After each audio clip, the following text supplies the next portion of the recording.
subscribe, get notified, share and like। अस्सलाम वालेकुम viewers, कैसे हैं आप सब। उम्मीद है खैरियत से होंगे। आज की जो मेरी वीडियो है वो अल्सरेटिव कोलाइटिस पर है, यानी हमारी लार्ज इंटेस्टाइन में अगर कोई इन्फेक्शन या इन्फ्लेमेशन आ जाए तो उसकी वजह से बहुत से सिम्टम्स ऐसे आना शुरू हो जाते हैं जो कि आपको बहुत ज़्यादा वीक भी कर देते हैं और साथ ही आपको बहुत ही ज़्यादा डिस्कम्फर्ट भी फील करवाते हैं।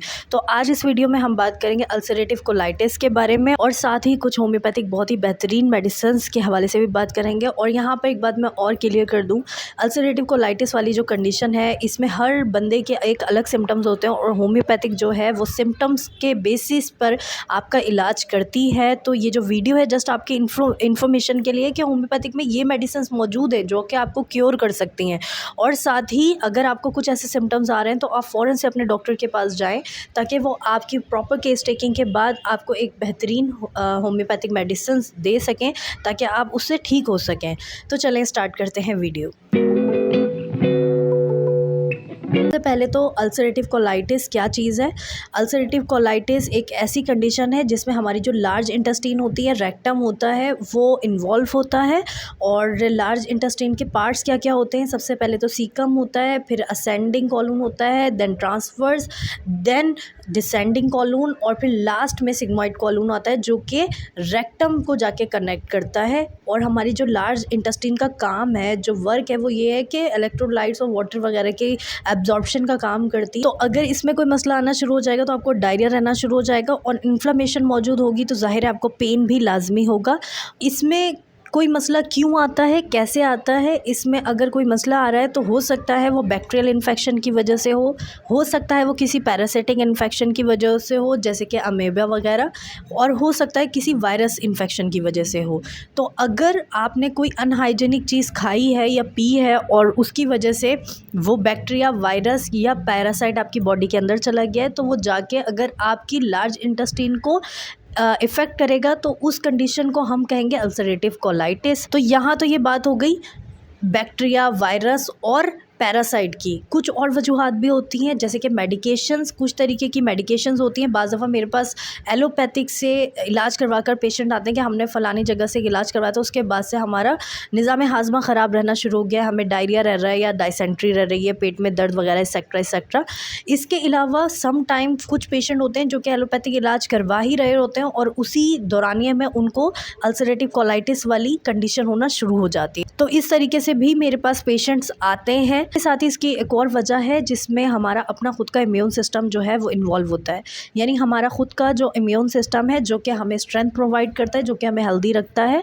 अगर उसमें कोई ना कोई बिगाड़ आ जाए तो वो हमारे हेल्दी सेल्स को डैमेज करना शुरू कर देता है और उस डैमेज होने की वजह से अगर यानी वो जो इम्यून सिस्टम है लार्ज इंटेस्टाइन के सेल्स, हेल्दी सेल्स को डैमेज करेगा तो हमें अल्सरेटिव कोलाइटिस वाली कंडीशन हो सकती है। अब इसकी अलामात क्या क्या होती हैं। इसकी अलामात में पेट में दर्द होना, पेट में क्रैम्प्स होना, बहुत ही शदीद दर्द होता है, ख़ास तौर पे डिसेंडिंग कॉलम के साइड। अल्सरेटिव कोलाइटिस में जो सबसे ज़्यादा पार्ट इन्वॉल्व होता है, मैंने जो देखा इफेक्ट होता है, वो डिसेंडिंग कॉलम होता है, सिग्मॉइड कॉलम होता है और रेक्टम वगैरह होते हैं। तो मोस्टली जो पेशेंट में मुझे देखने में दर्द नज़र आता है वो डिसेंडिंग कॉलम यानी लेफ़्ट साइड, एब्डोमेन के लेफ़्ट साइड में मुझे पेन देखने में ज़्यादा नज़र आता है। पेशेंट यही बताते हैं। अच्छा, यहाँ पर दोनों सूरतें हो सकती हैं। बाज़ दफ़ा पेशेंट उस दर्द को कम करने के लिए बैंड करेगा, दबाएगा, और बाज़ दफ़ा पेशेंट जो होते हैं कुछ वो टच से सेंसिटिव होते हैं, यानी अगर उनके एब्डोमेन को टच किया जाएगा तो उनको पेन होना और ज़्यादा शुरू हो जाएगा और ज़्यादा शिद्दत पकड़ जाएगा। तो ये दोनों चीज़ें देखने में नज़र आती हैं। इन पेशेंट्स को डायरिया बहुत ज़्यादा रहता है, मोस्टली पेशेंट्स में डायरिया रहना शुरू हो जाता है, बिल्कुल पानी की तरह स्टूल आता है। और जो पेशेंट होता है वो बहुत ज़्यादा यानी वाटर डेफिशिएंसी की वजह से उसमें बहुत ज़्यादा वीकनेस आना शुरू हो जाती है, डिहाइड्रेटेड फीलिंग आना शुरू हो जाती है। इसके साथ ही यानी वाटर ज़्यादा क्यों बाहर आ रहा होता है, वो इस वजह से आ रहा होता है क्योंकि जो लार्ज इंटेस्टाइन का काम है वो काम ही यही है कि वो इलेक्ट्रोलाइट्स और वाटर की एब्जॉर्प्शन करती है और उसमें ख़राबी की वजह से वो ना एब्जॉर्प्शन कर पा रही होती है, जिसकी वजह से वो जो पानी है वो सारा बाहर आ जाता है। इसके अलावा बाज़ औक़ात ये जो कंडीशन होती है वो और ज़्यादा सीवियरिटी की तरफ चली जाती है और आपकी पॉटी में म्यूकस आना शुरू हो जाता है, जेली टाइप। और जब वो म्यूकस आता है तो आपको और ज़्यादा क्रैम्प्स होते हैं और ज़्यादा पेट में दर्द होना शुरू हो जाता है।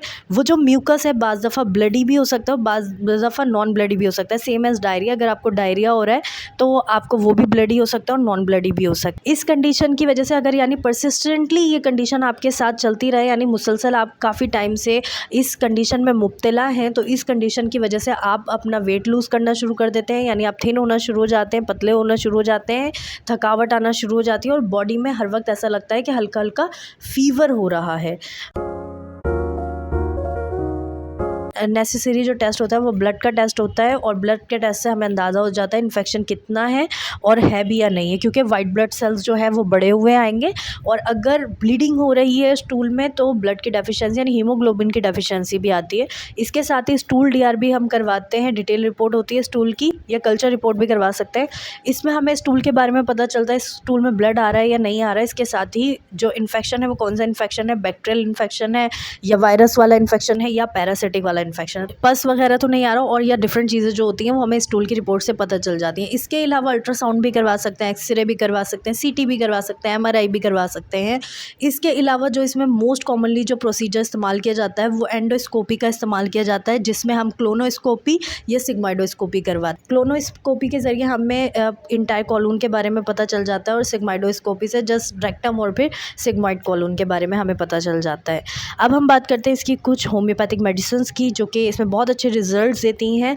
सबसे पहली मेडिसिन है वो है अर्जेंटम नाइट्रिकम। अर्जेंटम नाइट्रिकम बहुत अच्छा काम करती है, ख़ास तौर पे अगर लेफ़्ट साइडेड पेन हो, क्योंकि मुझे जो मोस्टली देखने में नज़र आता है, जैसे कि मैंने प्रीवियसली भी कहा कि डिसेंडिंग और सिग्माइड कॉलून ज़्यादा इन्वॉल्व होता है, ज़्यादा इफेक्टेड होता है, तो जो पेन है वो भी मोस्टली पेशेंट्स में देखने में नज़र आता है लेफ़्ट साइड में, और अर्जेंटम नाइट्रिकम लेफ़्ट साइड में बहुत अच्छा काम करती है। अगर लेफ़्ट साइडेड पेन है, एब्डोमेन में, एब्डोमेन डिस्टेंडेड है और गैसेस के साथ आपको स्टूल पास आउट हो रहा है और साथ ही आपको मीठा खाने और नमकीन खाने की यानी सॉल्ट वाली चीज़ें खाने की ख्वाहिश हो रही है और साथ में चीज़, अगर चीज़ खाने की ख्वाहिश हो रही है, चीज़ ये बच्चों वाली चीज़ नहीं है, काम करती है। सेकंड जो मेडिसिन है वो है सल्फ़र। सल्फ़र बहुत अच्छी रेमेडी है अल्सरेटिव कोलाइटिस की।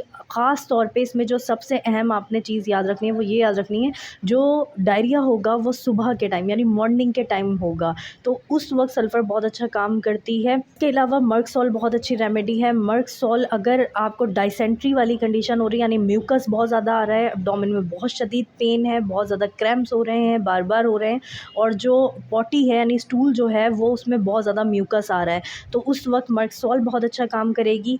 सेम सिम्टम्स होंगे लेकिन जो स्टूल है उसमें म्यूकस से ज़्यादा ब्लड आ रहा होगा, तो उस वक्त मर्ककॉर बहुत अच्छे काम करेगी, यानी म्यूकस भी होगा लेकिन ज़्यादा जो होगा वो ब्लड होगा, तो उस वक्त मर्ककॉर बहुत अच्छा काम करेगी। इसके अलावा जो मेडिसन है जो कि बहुत अच्छा काम करती है अल्सरेटिव कोलाइटिस में वो है एलोज़। एलोज़ बहुत अच्छा काम करती है अगर आपके पेट में बहुत शदीद दर्द हो रहा है और बहुत ज़्यादा गैसेज़ हैं, यानी अगर आप वॉशरूम जाते हैं तो आपको बहुत ज़्यादा गैसेज़ पास आउट होती हैं और उसके बाद स्टूल पास आउट होता है, तो उस वक्त एलोज़ बहुत अच्छा काम करती है। वैसे तो अल्सरेटिव कोलाइटिस की होम्योपैथिक में बहुत ज़्यादा मेडिसिन्स हैं, एज़ पर सिम्टम्स दी जाती हैं, केस टेकिंग के बाद दी जाती हैं, लेकिन ये जो मेडिसिन्स मैंने आपके साथ डिस्कस की ये वो मेडिसिन्स थी जो कि बहुत ज़्यादा मेरी प्रैक्टिस में यूज़ की जाने वाली दवाएं और बहुत आम दवाइयाँ हैं अल्सरेटिव कोलाइटिस में यूज़ की जाने वाली। तो होपफुली आपको ये मेरी वीडियो अच्छी लगी होगी, और अगर आपको मेरी वीडियो अच्छी लगी है जल्दी से मेरी वीडियो को लाइक कर दें, मेरे चैनल को ज़रूर सब्सक्राइब करें। Thank you so much. Allah हाफिज़।